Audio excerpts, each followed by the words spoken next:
তারপরে আমার সুধীর বাবুর একটু নাম্বারটা দাও তো।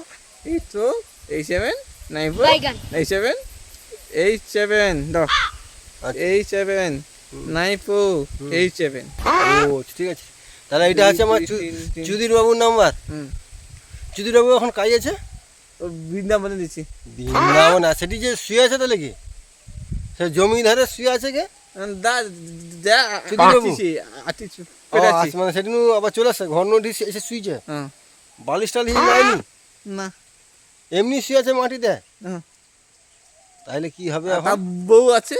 ও আচ্ছা, মানে তার স্বামী স্ত্রী দুজন এক জায়গায় শুয়ে আছে না? হ্যাঁ ও, তাহলে ফোন নাম্বারটা লিয়া করে একটাবার ফোন করে যাইতে হবে তার কাছে, হুম। দেখা করতে যেতে হবে না? হুম আচ্ছা দেখা দেখা করে যাইতে হবে। যেতে হবে না? বাইগান ঠিক আছে, তাহলে দুজনের জায়গায় দেখা করেছো যত এই সময় রোদের সময় যে আসছে নাকি সুধীরবাবু? অত সময় তো বর্ষাকালে তো পুরো ঘুমিয়েছে, ওখানে কি ঘুমিয়েছে? না উঠছে ধান গছে রে ধান বুঝাইবে আসে? না ধান গছে রে ও সে দাঁত ঘষেটা দুপুরবেলা? বাইগান ও, তাও হোক।